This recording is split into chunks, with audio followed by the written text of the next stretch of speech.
Hi everyone, welcome to our ITASA Yunhai collaboration event.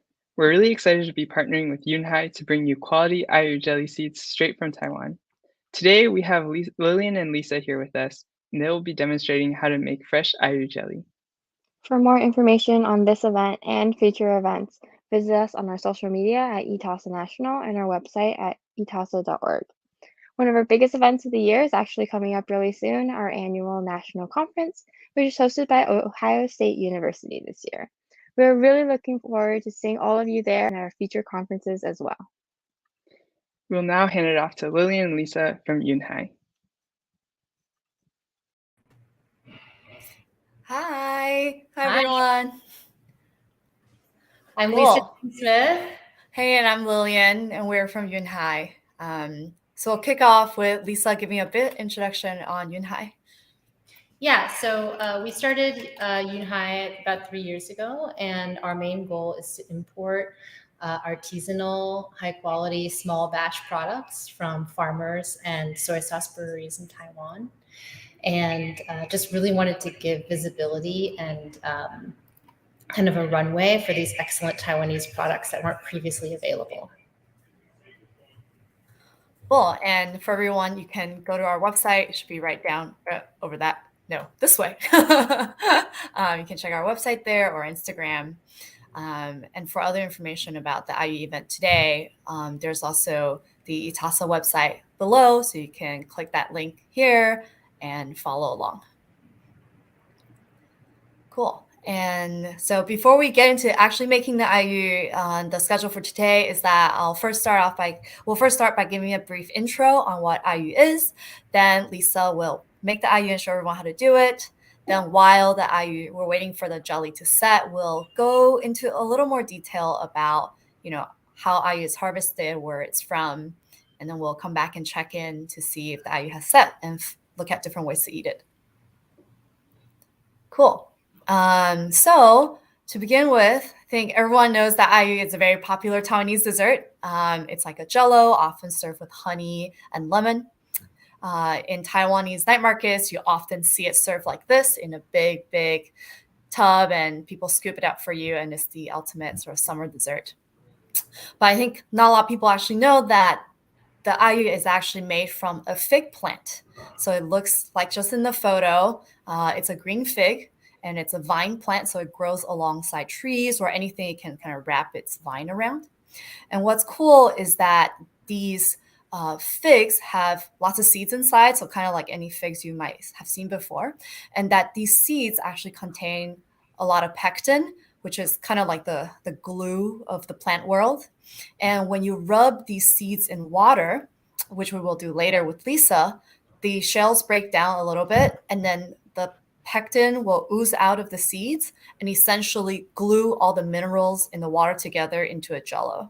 So in other words, what the pectin does is that it creates a suspension of all the minerals in the water and effectively turns the water into jello without using any kind of gelatin or other starches to make that happen. And so in order for that to happen, that's why for everyone who's following along today, we've asked you to get quote unquote hard water, so mineral rich water like Fiji water, Evian, or some of you might live in areas where the water is harder.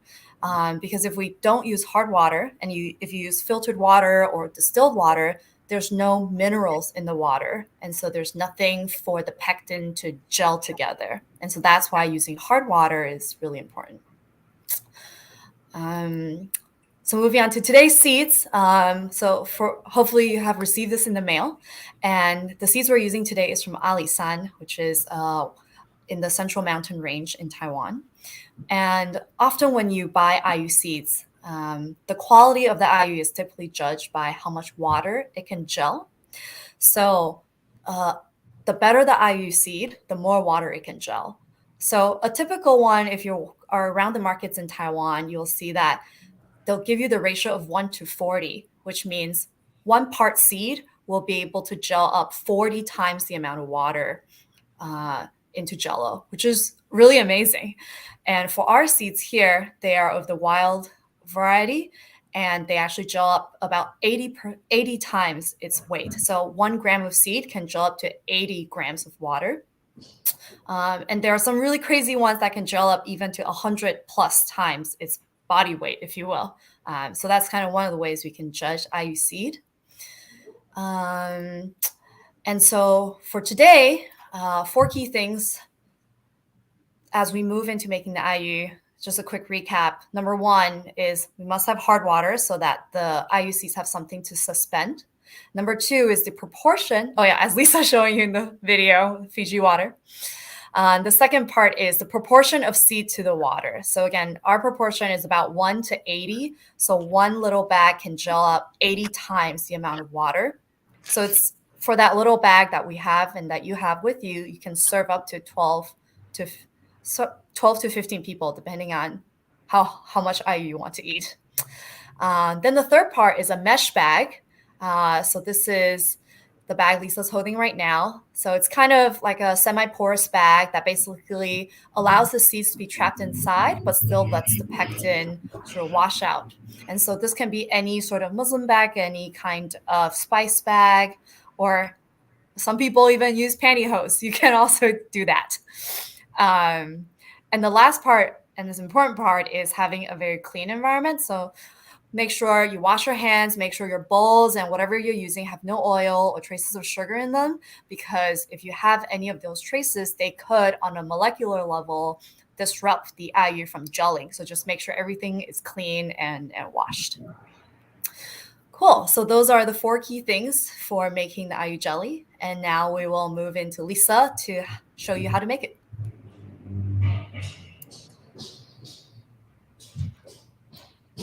Cool. Okay. What you can see here is my surface, and I have the IU seeds that you guys received, and then the wash bag, and a lemon and honey and a few tools, and that's pretty much all you need to make it. You actually don't need a stove. You do need access to hot water for the syrup. So I have a thermos full of hot water here. I guess just to make a quick statement about why we started bringing in IU first. Sorry, just going to cut in for 1 second. Lisa, there's a little bit of feedback on your end. Yeah, I know. It's actually distracting me. I don't know like how to. So everyone plug your ears. I'm going to try to solve this. Okay. Just let me. Is that any better? No. Can still hear a little bit. Sorry about that, guys. Any better? A little bit. Any better? Can still hear it. You know what I'm going to do? I'm going to mute the computer, maybe? Try to do this. Is this any better? No. Marginally. Oh my goodness. We tested this like 5 times and it still managed to not work. Okay. Just bear with us, guys. Sorry about that. Yeah. This is very tricky.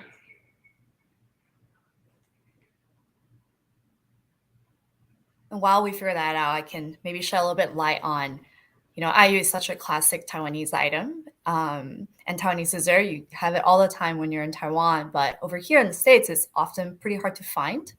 There are like canned versions in grocery stores, but those aren't really the real deal, which Lisa will tell you about later. And IU is just such a uniquely Taiwanese product that we haven't been able to find really at all. So that's why we thought we would bring it in and also show everybody how to do it, because essentially it's a very healthy dessert. It's just water that's been solidified and doesn't have any sort of added calories and is much healthier than something like Jell-O. And it's also vegan. So it's actually a really great sort of super snack to eat.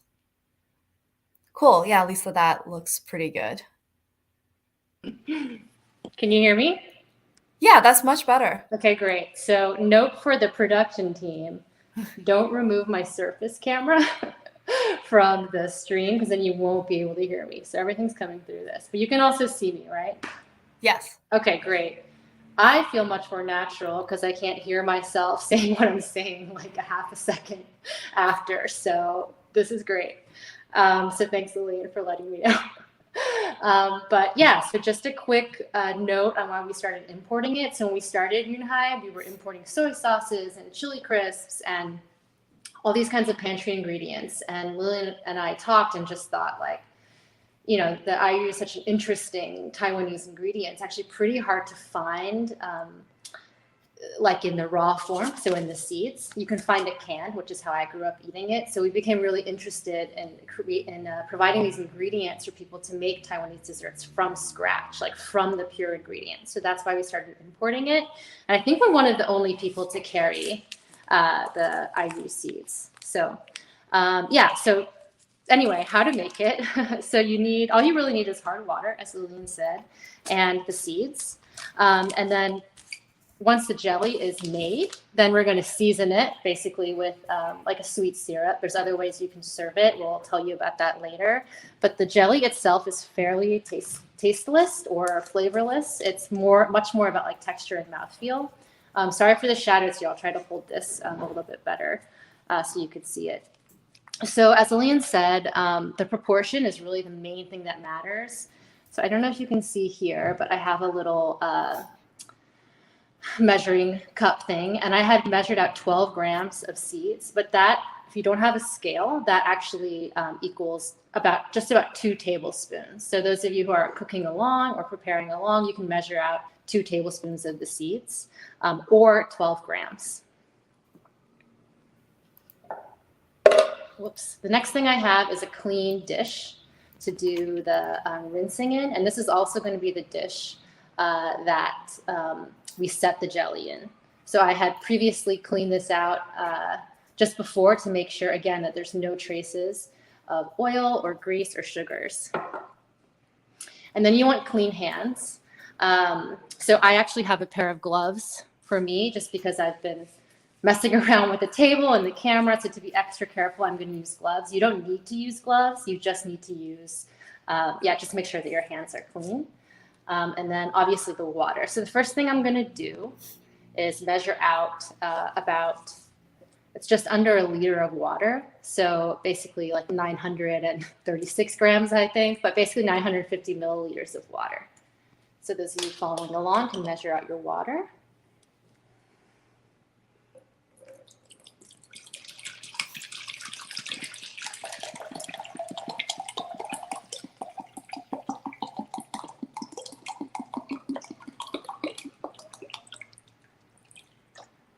Okay. I'm going to set that aside. The next thing you want to do is take this little rinse bag, which is basically like a nylon sock. And this should have come with your seeds. And this is like quite long. You really want to fold this down a bit to make it easier to fill, and so the seeds don't get caught all on the inside. So you can see I've kind of folded it down like this. And then you can pour your seeds in. Don't do it over the bowl in case you get some errant seeds. I actually have another bowl that I'm going to do this over just in case.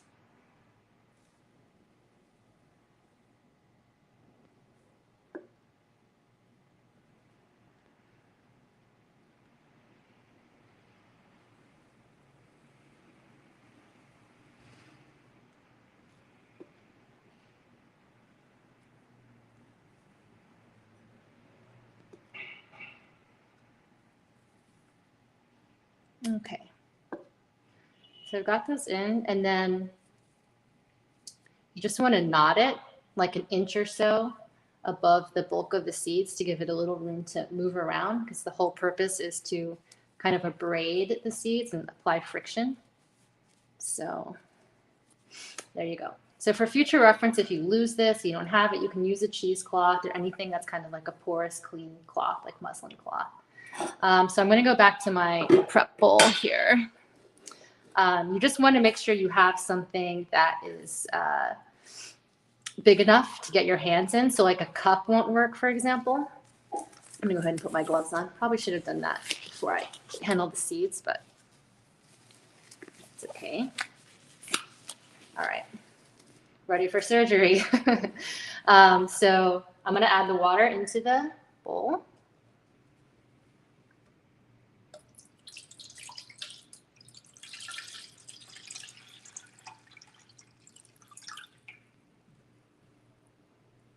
And then now we're just going to knead the seed bag under the water for about 5 minutes. So Lillian, maybe you can start a timer and then just cue me when it's time to stop. And then while we're doing it, if there's any questions, I can't see the screen, but you can let me know. And I'll just show you the basic action. So when you first do it, it's going to feel pretty dry. And as you do it, it's going to start to get, I guess slimy, for lack of a better word, which is what you want. So that's the pectin being released from the seeds. And the cool thing about the fig seeds is that the pectin is actually on the outside of the body of the seed. And so it's very easy to rinse off when you work the seeds this way. And there's, like different motions that you can use, but basically you just want to try to keep it under the water as much as possible and just kind of abrade it. And then from time to time, you're going to want to squeeze out the pectin. So you can kind of see it's getting like, I don't know if you can see that actually, maybe not yet, but it'll get a little bit frothy and the color will gradually change from clear to very amber, not honey color, but almost that color. And you just keep doing that for, 5 minutes is an approximation. Another way to tell is when the seeds feel a little bit dry. You don't want to over abrade the seeds because, as Lillian mentioned, the whole gelling action depends on like the pectin. I don't know, crystallizing is quite the right word, but you want it to interact with these minerals in pure water. So if you over abrade the seeds, it's going to release some impurities, which could make a more rubbery jelly. So you can probably see that it's starting to change color now. I'm squeezing the pectin in. Are there any questions so far? I mean, it's been pretty simple, but. Just for your reference, Lisa, we still have 3 minutes left. We have what? 3 minutes. 3 minutes left. Okay. On the of the class. Just kidding. No. And I'll say in Taiwan they call this washing the IU like 洗 IU. Yeah. That's very similar to like a washing your clothes kind of motion. Yeah. Yeah. And if you ever see, when you go around the night markets, you can see if people are actually doing this or if they're kind of opening IU from like a can, and that this is the big difference. Well, there's a few ways that you can actually tell that if they're using like real kind of natural made or not. So one of those ways is that actually the real IU jelly will be a little bit foggy in its color instead of crystal clear. And that's because the seeds do have like, little fibers and natural particles. It's quite like a beautiful looking jelly. It's very, just amber and just very, very natural looking. It doesn't have a look of jello, in other words. Another way that you can tell is that the jelly will float on the top of the water or the liquid that it might be mixed in. So like if you're mixing it with green tea, the natural one will float up versus sink to the bottom. Another interesting fact is that the real one will withstand heat. So there's actually versions of it that are braised isn't quite the right word, simmered in like tea and syrup for flavor and served hot, kind of like, hot grass jelly or something like that. It's less common, but it does exist. Cool. So, is there anything else that I missed for identifying the real one? No, that's it. And we have, so that was great. 3 ways to figure out if your IU is real. The first one is whether it's cloudy or clear. The second one is if it floats. And the third one is if it will melt in hot water. So it should not melt. So you should be able to see the colors like starting to change quite a bit. It can go a little darker. So another way you can tell is just from the color. I think I'm kind of like doing this slowly and more gently than normal because I'm chatting.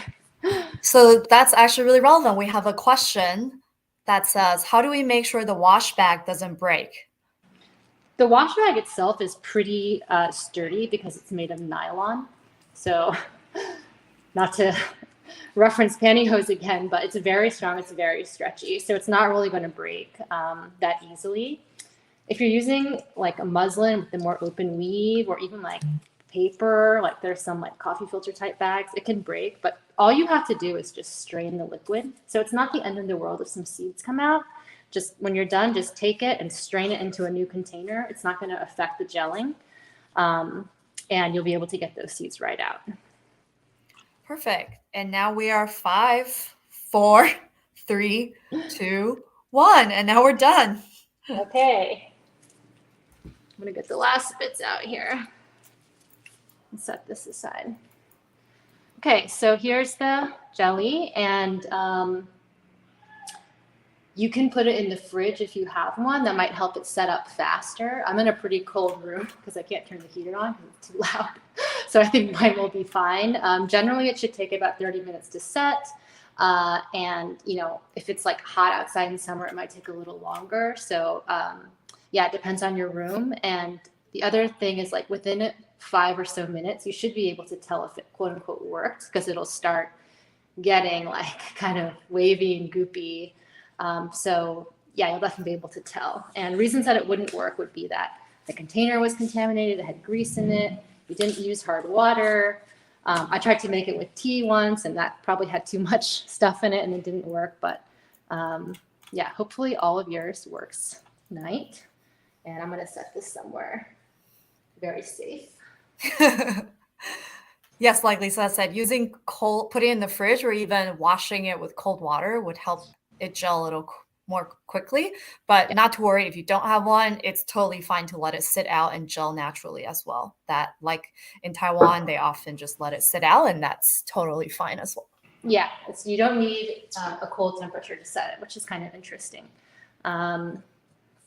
Okay, so the next thing I'm going to do is I'm going to quickly make a very, very simple syrup to top the jelly with. So for that, we're going to use honey, and then also lemon, and then warm water. So I think this water is still warm. Hopefully I don't have to go pop it in the microwave, but we'll see. So I think in the recipe I had said like a 1/4 cup of honey to a 1/2 cup of water. So simple syrup is often 1-to-1, like a 1/2 cup of sugar to a 1/2 cup of water. But with the IU jelly, we don't want it to be like crazy sweet. We actually want the syrup to be like a little bit more watery. So I recommended like, 1 part honey to 2 parts water. So just really simply, what I'm going to do is, maybe you can see, yeah, I guess this is the better view. I'm just going to measure out a 1/4 cup of honey directly in this heat-proof glass container. Then I'm going to pour hot but not boiling water into it, which I think I should have enough room in this container. Yes, I will. And then I'll just stir it up with chopsticks or a whisk or something like that. And you actually don't want to if you could do this on the stovetop too, by the way, but you don't really want to boil the liquid anyway. So if you are doing it on the stovetop, just don't bring it to a rolling boil, because you'll start to reduce the amount of liquid, which will make the syrup thicker, and it's really not what we're going for. So let's see how fast this honey will flow. If I can get it. All right, pretty slow. But I guess if you're following along, you're probably experiencing the same thing. We'll take the lid off. There are other types of syrup that you can make as well. This is probably the simplest one. So one thing I really like to do is just make a ginger sweet syrup, which you could basically do, same thing with sugar and water, but then slice some ginger and simmer that for like 10 or 15 minutes, even longer, depending on how spicy you want it. All right.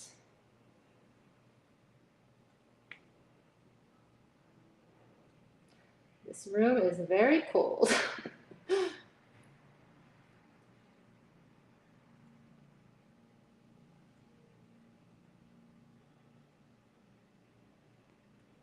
Okay, so that's about right.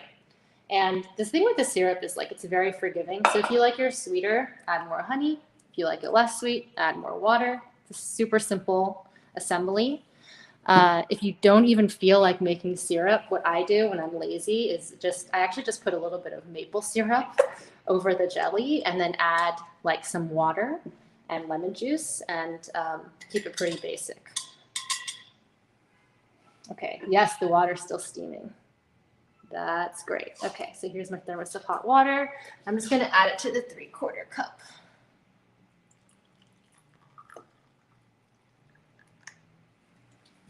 Okay, I'm still on camera. Okay, good. And then I think you can kind of see it's like a little bit viscous still. So you just want to stir, but it's getting less viscous. So you just want to stir it until it gets kind of loose, which it will. And I don't know if you guys have ever like bought honey and then not used it up and it's crystallized and it becomes like unusable, like you cannot get it out. That happens to me all the time. So trick for that is just add in hot water and let it sit and then turn it into honey syrup like this. So if you have any of that sitting around, don't throw it away. You can always salvage it just by dissolving it in some warm water. Okay, so this is totally mixed in. So that's the kind of honey water. I'll hold it up so you can sort of see this small screen. Yeah, so it's just a little bit. I think if you were, maybe serving more people, you would just want to make a little bit more. But just for the purposes of this demo, this is the general proportion. And then if you are doing this on the stovetop, you have the option of slicing up a lemon and simmering the lemon slices or adding lemon juice to the syrup. But since we're not doing it that way, we're just going to simply slice the lemon when it's time, and we're going to squeeze some lemon juice into the dessert to just brighten it up. But I'm going to do that at the very end. So Lillian, unless I missed anything, I think we're good to go with the next phase while we wait for the jelly to set. Actually, I'm going to check and see if it started to, get more viscous. So let me see if I can show you. Sounds good.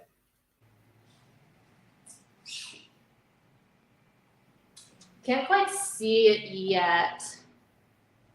So, but I don't know if you can kind of tell, but it's starting to get like a little bit goopy in the corners. You can't quite tell, but you can take a look. Can you see that, Lillian? A little bit. You can see it. Yeah. So not quite enough time has passed, but you can kind of like check on it as you go. But yeah, don't mess with it too much.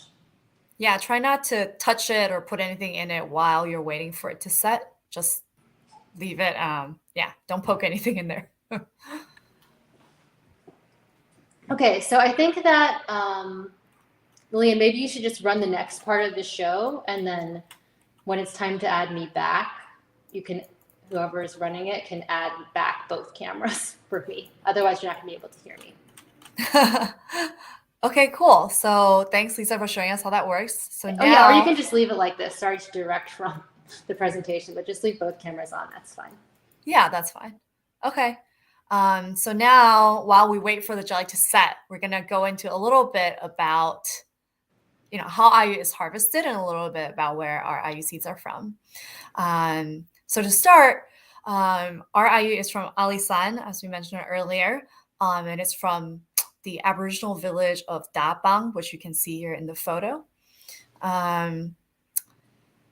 So the fig can grow, like I said before, it's a vine, so it can grow along trees, it can grow along bushes. It can grow, actually, I'm not sure if around bushes, but it can grow on basically anything where it can wrap its vine around. Some people even grow it on concrete blocks because it can wrap itself around. But the traditional ones originally are from these wild forests in Alisan near the Jai area. And so you can see in the photo, it's quite high up, and people have to use like a fruit harvester to grab it off the tree. And sometimes, let me skip to that. Sometimes it's so high that people, have to literally scale the tree, and it's kind of almost a risky business sometimes, but these guys are really well trained. They can just climb the tree and cut off the fig seeds, the fig fruit. And what's really unique is that these figs are unique specifically to Taiwan because of this. And this name, I'm not going to pronounce it, is actually the name of a fig wasp. So not sure if you've ever heard of fig wasps, but basically in order to pollinate any figs, every fig has a unique wasp for its pollination. So in order for any fig to grow, it needs a very small wasp to go into the plant itself and to pollinate all the seeds.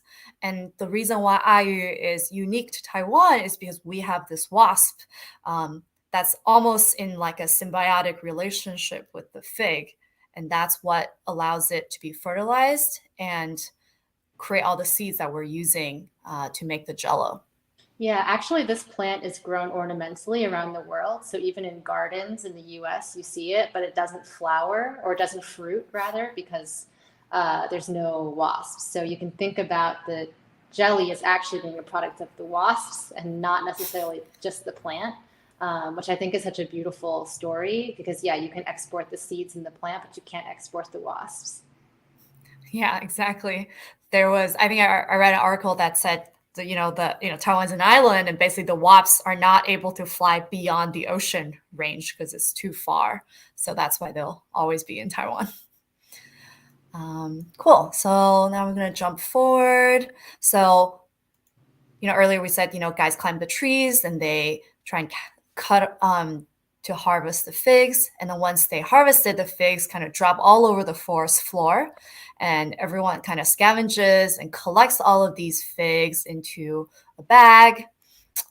And then they wrap up these bags and then walk back to their village. And so for these, most of the employees of the company that we work with are Aboriginals from that village. And so here you can kind of see that's like one of the bridges that lead to their village.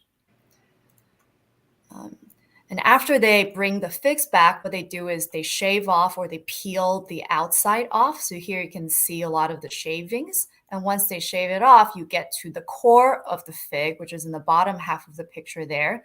And when they get to that, they cut a small incision on that core to help with the next step, which I'll show you. So after they get to the core, they dry that core out. To dry it out, and hopefully it's sunny, but this picture's not sunny. If it's not sunny, it just takes longer to process. And what happens now is with the slit, you can start to see the seeds in the middle. And as it dries out, what happens is the farmers will actually invert the core itself to yield the actual ayu seeds here. So what they're holding in the middle is basically the inverted core of the fig. And then that's then left out to dry in the sun until it's done. Then after it's thoroughly dries, they'll pack it up in these bulk packaging. And this is what you see being sold in traditional markets in Taiwan, where you can buy one of these ayu shells and bring it home to make the ayu seeds. And for our ayu seeds, the next step is then they also can scrape off the seeds and pack it in little pouches. And that's the ayu seed that you see now. So it's a pretty complicated process to make, but very completely natural and super, let me say it, like a very traditional method as well. Yeah. Lisa, is there anything else you want to add to the process of making it? You mean the production? Oh, sorry. Yeah. Production? To this part. I think that maybe the origin story could be interesting to talk about. Yeah, that's true. Yeah. So, if you Google, I can't remember what it is. It's like who discovered ayu jelly or something. You know how Google will deliver simple, it'll just answer your question based on the search results. So if you say hey Google, who discovered ayu jelly, it literally replies a businessman, which I think is hilarious. But that's because there's all these stories on the search results about how a traveling businessman noticed that a pond or a creek was jellified and looked up and saw these figs and realized that the figs are dropping into the water and turning the spring into jelly. And then his daughter helped to sell it, who was named ayu, and it became this sensation. I think that's a very interesting story, but I think that, it's also, and I actually don't know the history, but, I think as Lillian mentioned, it is grown on Aboriginal land, the ones that we are selling, for example, are like original wild growth IU jelly figs on Aboriginal land. So I think that probably something to get into for another time, but there's like a whole other story of like how I think these figs were like discovered and even named. Actually, don't know what is the Taiwanese name is something different too. Do you know it? It's like aglo. Yeah, exactly. And which I think has a relation to another word in Aboriginal language. There's a lot of interesting history there, but the origin story I think is like so charming. And what I love to think about is just like this is kind of the original pond jelly. Like it is just totally natural, and the springs themselves were like gelled by the pectin in these seeds. And yeah, there's like so many trending jelly products now. I don't know if you guys have noticed. Maybe some of you follow like cake people on Instagram, but there's like a whole category of just like jelly desserts, pond cakes, like jelly drinks. And I think it's just a really nice time to talk about IU jelly because it is so natural and like has all of these positive qualities. So, for example, it's vegan, so it's not like gelatin, which is made from animal products.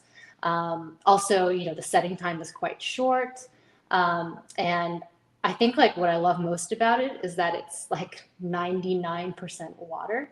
So it's also a very hydrating dessert. And when you're having the dessert, like sure, there's like sugar or honey or whatever, but if you have raw honey, lemon juice, and like 99% water, like to me, that's not that bad. So I'll make a batch and just like consume it and be like, cool, I didn't drink any water yesterday.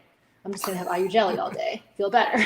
So I think there's just a lot of qualities that are great about it. And then the other thing is like the pectin, again, I'm not a nutritionist, but it has soluble fiber. So it is this like, it's actually like healthy. It's not necessarily super healthy, but it doesn't have like a lot of these additives. And then I think when you're buying the canned version, which again is what I grew up with, that's often pre-sweetened. It's made with potentially gelatin or other stabilizers, which aren't necessarily bad, but just don't quite replicate the texture of the IU jelly, which is this beautiful combination of like both super gelled and then very slippery and soft. And you just can't get that with like a canned product. So yeah, those are some other things that I'm thinking about. And I guess like, I don't know how much time we have, Lillian. I'm kind of going on and on. Am I good? Yeah. How long has it been since we've set the Jello? Oh, I don't know. I'm not talking to you. Okay. Definitely not half an hour. Cool. Yeah, I was just like, going to add to a little bit to the origin story that you mentioned. So yeah, in Taiwanese, it's called ogyo. And ogyo. Yeah, and in some of my research, I found that basically the different Aboriginal tribes, a lot of them have their own names for IU. And I'm sure they found it way before the businessman who sold it with his daughter. And it's important to recognize that.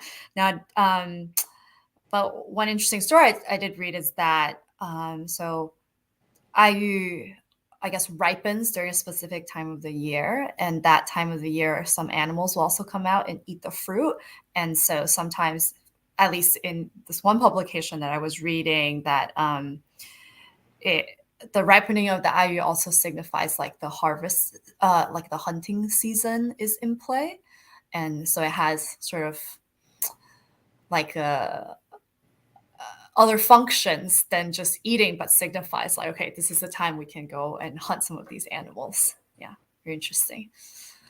Yeah. And then we also have a question from Alice, who asks, how heavy are the bags of IU when they carry it to their village? And so the bags can get pretty heavy, up to like 50 kilograms, so like 100 pounds of weight to carry back to their village. So it is really a product of immense labor and love. Yeah, and that bridge actually has an interesting story too. So that area was really suffered during an earthquake. I think, Lillian, maybe you know the year. I don't know the year, but the roads to the village that they used to carry the seeds on, like maybe by car or etc., became like not accessible. But that bridge, which is a very traditional bridge, actually stayed standing. So it's not necessarily like that does not just relate to the IU jelly, but it is like a really interesting thing in the area. And that bridge is like still in use today to both carry the seeds across when maybe the weather's bad or it's a shortcut. But yeah, it's accessible by footbridge, just I think really cool. Yeah. So while we wait, I guess we can go ahead and maybe show people some different ways to serve it first. If you don't mind, we can go. We're Okay, we have shifting some. the script. Yeah, we're showing the script a little bit so we can look at different ways to serve it. So in this class, Lisa is showing us how to make ayu with honey and lemon, but there are plenty of other sort of serving suggestions that's possible. Yeah, so just like any jelly, like you could kind of serve it. It's whatever way you want. It's like quite ripe for experimentation and improvisation, but just a few options here. So on the top left is served with passion fruit pulp and calamansi lime. And on the right is served with grass jelly. So 2 cold gelatins. That's how I always had it at home, just with ice cubes from the fridge. And then bottom left is on shaved ice, like twat being can be a good ingredient for that. And on the right, you can actually make like a more creamy kind of dessert. So this one is maybe with like milk or condensed milk or I mean, you could probably even make something with like oat milk or something like that. So I think that we were looking at this before the class. Like if you go to like any bubble tea shop, grass jelly is like on the menu, but ayu jelly is not as much. It's much more rare, which I think is another, interesting thing about this moment. It's like starting to appear, but it hasn't like quite caught on the way that grass jelly has. So I think like we're so used to eating it like just with lemon and honey, ice cubes, very easy, but actually there's just so many different things that can be done with it and so many different ways to experiment with it. There's no like set recipe necessarily for using it. So I think on the next slide, it shows the molds. Yes, so you can also set it into molds and use that to both serve it to make like a beautiful presentation. So on the left, I made that with cannelé molds. And then on the right, Lillian made some Easter and Christmas at the same time molds, but we were testing to see if it would work. And it works really well. It molds its shape really well. But I think what's exciting about the molds is that like you could layer the molds. So this is something I haven't tried yet. So maybe don't try this at home yet. But for example, like if you wanted to make like agar-agar jelly that you set with like a sweetened like almond milk type thing on like the bottom half of the mold, and then make the ayu jelly on the top, or separate them and connect them together. That's something that I really want to try. So I think now that we have this ingredient, we've kind of mastered producing it. We understand like how, like what it's sensitive to in terms of like the water and the oil. I think it could be really interesting to play around with this and invent like new drinks and new desserts. And just looking at just how much is happening with like jelly and jelly desserts. It seems like really exciting to be able to work with the ayu jelly. Yes, and then here's a couple other ways to serve it. So on the left is also a drink, but it's served with basil seeds. So basil seeds, when you put them in water and stir them, they actually pop like chia seeds, which I think is pretty cool. And on the right, we made a like champagne punch ayu jelly for the new year. So you can, experiment with it in cocktails and things like that too. I'm not going to suggest Jello shots, but I think that definitely comes up in one's mind. I didn't say it. And I guess like I have seen, just like deep Googling online, I have seen like a restaurant that serves ayu jelly with like beer and pineapple jam and mint and a little lemon. So there's definitely like fun things going on with this ingredient in Taiwan beyond just the big lemonade scoop and night market that I get basically every single night that I'm there. So great. And now we have a few questions. Sure. The first question is when going back to the question we had about mold. So does the ayu come out of the mold pretty easily, or is there a trick to make sure it doesn't break? So I can answer that first. When I was making my bunny and Christmas tree molds, it kind of slipped out pretty easily, with the mold. I kind of flipped it and then kind of banged it and it just came out. And surprisingly, the IU held together really well. I could even sort of pick up the Jello with my hands and even run it around my hands, and it was totally in one piece, and it didn't break at all. Yeah, would be curious to hear how Lisa's experiment went. Yeah, I had the same experience. I think this is like the magic of the like natural kind of IU jelly is like it is so silken and yet it sticks together really well. So I also had the same experience, which like was not an elegant demolding, but I demolded it, went everywhere, and I like grabbed it with my hand and was like moving it around thinking it was going to just disintegrate, but it totally kept its form.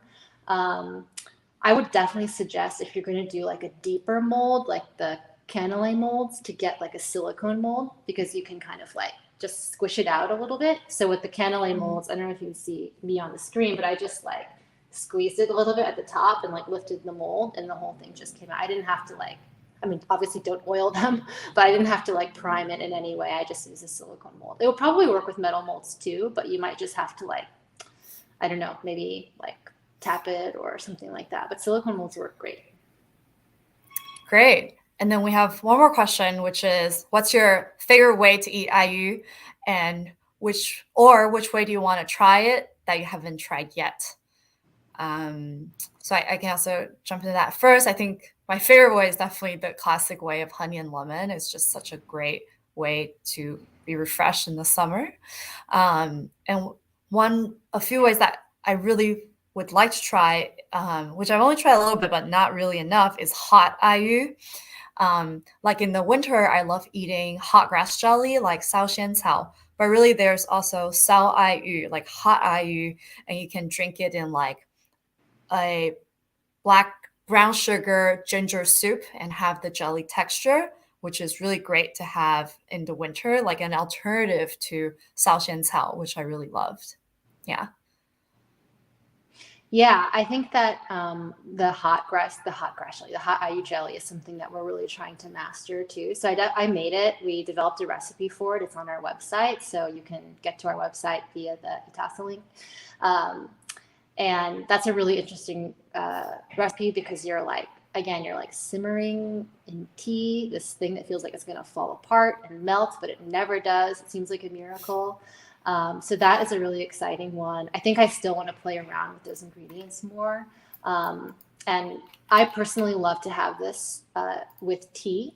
So you could do this too with just like a store-bought cold oolong tea or something. But yeah, just like putting it in a big glass of green tea or chilled oolong tea or something like that.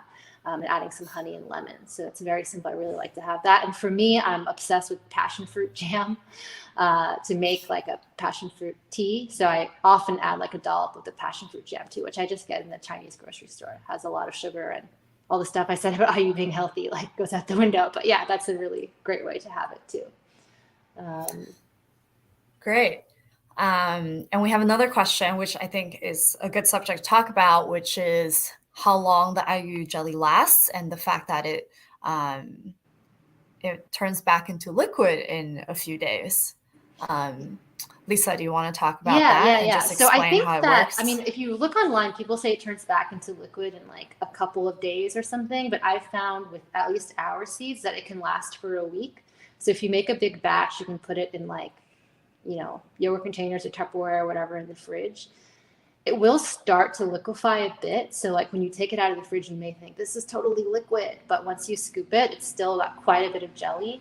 And the liquid itself is actually, I mean, it's just water, but oftentimes with IU drinks like tea, you want to kind of water the drink down a bit. So in a way, it's like I just take a big ladle, scoop it out, and then add the syrup and some tea.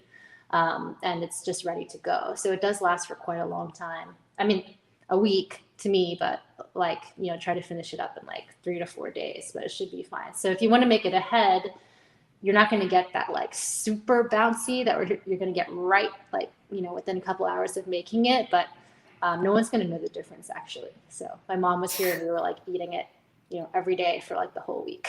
We made a ton of it. Yeah. So Monica's comment was that she put it in the fridge, and after like 2 days, it became a liquid. So she was wondering if there is a better way to store it, or you just have to eat it all at once. Oh, interesting. Was it? I don't know if it was with our seeds or not, but maybe it just depends on how much pectin is released in. But I stored it covered, and mine lasted for quite a while. Yeah, there was a lot of liquid in there, but there was also a lot of jelly. Yeah, and I think storing in the fridge is probably the best way, and kind of think of it as eating a freshly made dessert. And Definitely. yeah, so the only other way to keep it lasting longer is to add some type of starch. So adding some kind of gelatin or agar-agar or any other form of gelling agent to keep it in that shape. Yeah. Cool. So I'm not, let's check back on the IU and see how it looks. Okay, I don't think it's set yet, but I'll check it.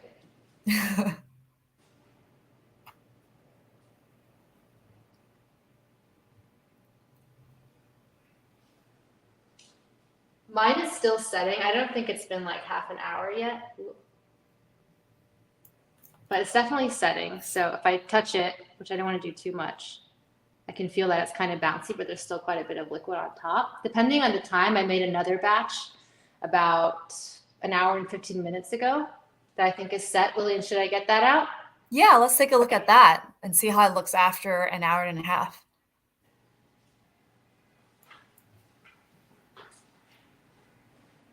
So yeah, in my experience, it usually sets in 30 minutes or so. The altitude of where you live also impacts that a little bit. That's usually the range. And also, if you just as a side note about hard water, on our website, we have a link where you can type in your zip code and it will show you how hard the tap water is in your area.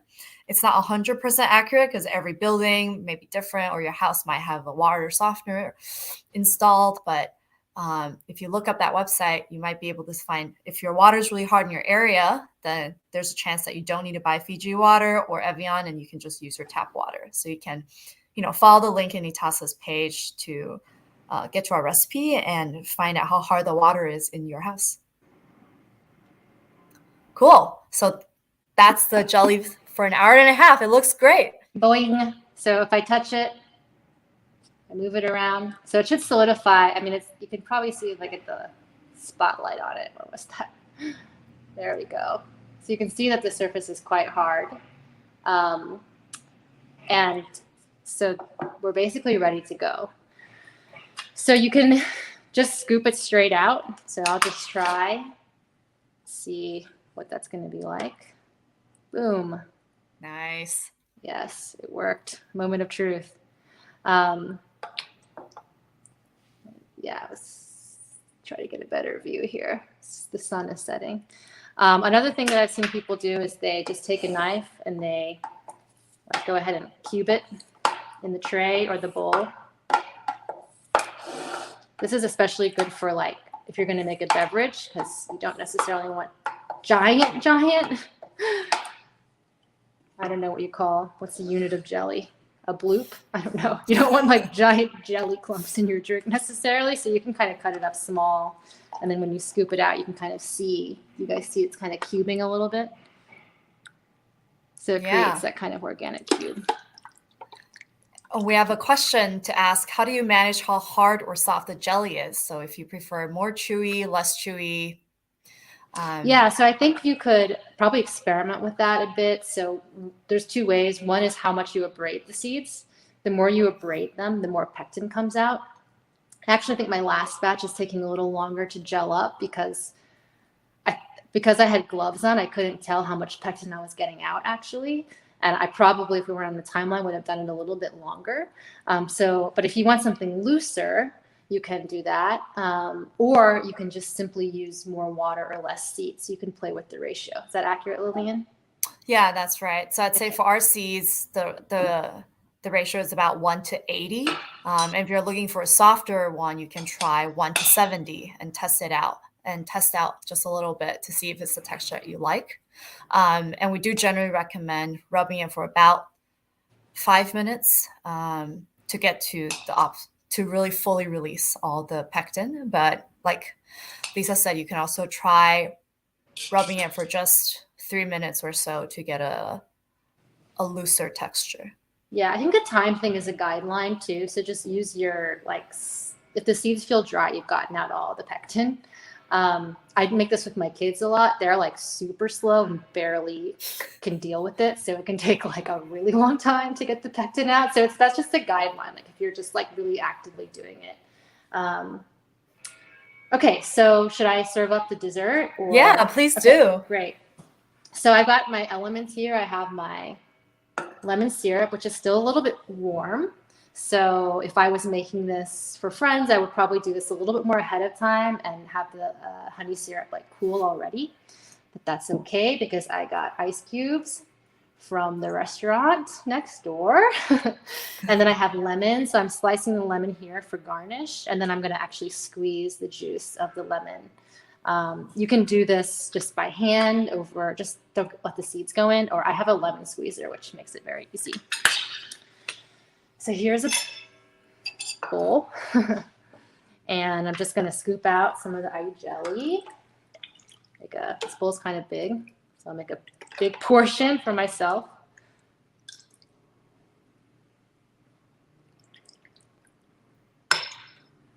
So this amount will probably serve like 4 to 6 people, by the way.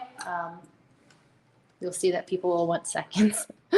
And then I'm going to pour over the syrup.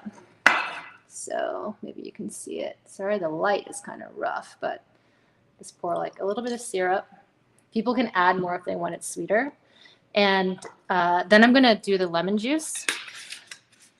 So we recommended that you have like 2 lemons on hand, but again, people can kind of do this to taste. I like mine pretty tart, so I put a lot of lemon juice in. And then you don't have to do this, but Lillian and I recommend that you let it sit for a few minutes to let the flavors kind of penetrate, because the jelly is, as we mentioned, like just basically water and isn't sweetened. So you can let it sit for a few minutes to let it just soak up the flavors. And I don't know if we have time to do that, but after you let it sit for a few minutes, then you can add in the ice cubes to cool the whole thing down. You want to make sure you add the ice cubes at the very end so that they don't like melt and dilute the dessert. Yeah, if anyone's making it along, please let us know in the comments how the process is working for you guys. Yeah, so I'm adding the ice cubes now because I just want to have it. Sometimes I don't even add ice cubes, though. I kind of like it like room temperature. Yeah, so you can serve it. So there's the jelly. And then at this point, like, or for me, I would like a dessert. I would probably make grass jelly too and have both of those together. So you have the dark jelly and the light jelly and the lemon and the syrup. It's really, really delicious. So I'll give it a try.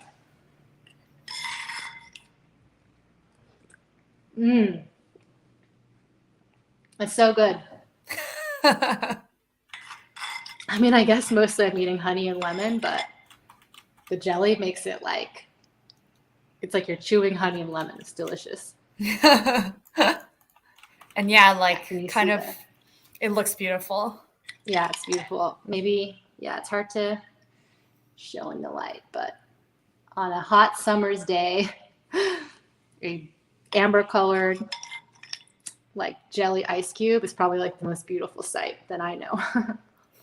Yeah, and you can make a huge batch of it in a big sort of punch bowl if you're hosting a party at home, or if you're having a party at school, or a housewarming event. You can make a big batch, and kind of we can think back on some of the serving ideas we had. You know, you can look at your house. Maybe you have some kind of jam at home, or you have other kinds of syrup. Like I know Lisa also likes to make it with maple syrup, and that's like a quick hack to just squeeze maple syrup over it instead of melting honey. So really, it's super versatile, and you can use it in any way you like. Yeah. Yeah, and well, then I think this is pretty much all of the class. So if you guys have any questions, please type them in the comments and we can help answer them, or let us know how your IU process is going. I'm just adding more syrup because it's good. Like, am I still on camera? I'm just like eating this now. So hopefully you guys are also making some good ayu on your end. And for any questions, you can, go on the ITASA link or go to our website listed below. We have some recipes there, including the regular ayu, hot ayu, and even a cocktail recipe. So definitely check those out and go on that ITASA link where all the links are aggregated there. So you can use that as a reference in the future as well. Cool. Then that's all, I think. If there's no more questions. Oh, yes, that's helpful too. And so in the link below now, we also have a newsletter that we send out called Yunhai Taiwanese Stories. And in that newsletter, we send out lots of other recipes on Taiwanese food, including ayu, but also other things like Hakka tangyuan or braised like donporo, lots of different recipes and great stories that Lisa writes to showcase Taiwanese cuisine and Taiwanese culture. So no spam, just check it out if you're interested in getting more Taiwanese cooking information. Any other questions? Let's see. Okay, no more questions, it seems. So that's it then. Thanks everyone for joining us today for the ayu class. I hope you learned a lot about ayu and realize how cool it is of a Taiwanese dessert it is, how unique it is. And how easy it is. Yes, and how easy it is to make. You just mix in a water, let it sit, and go do other things. Even little kids can do it. Yes, hopefully this brings back a taste of Taiwan for y'all. and spread the love. Teach other people how to make ayu. Tell them how cool of a plant it is. Yeah. Cool. Lisa, is there anything else you want to say to wrap up? I think, yeah, just feel free to reach out. We really love hearing from people. The reason that I started this company 3 years ago. Lillian joined me last year.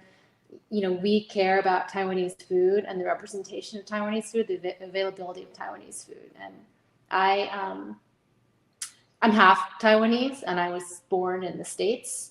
And it's been such an amazing journey to access this part of my identity and my backstory through food and through importing ingredients. So that's just to say, we really, really love to hear from people. It's not just like a shtick.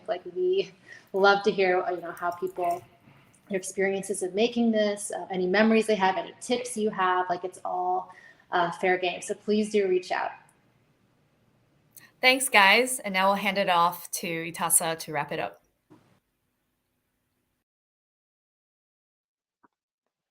Thank you all so much for coming. We really hope you enjoyed the demonstration and the ayu jelly. If you're still interested in purchasing ayu jelly seeds, Yunhai is offering a 30% discount from right now through the summer.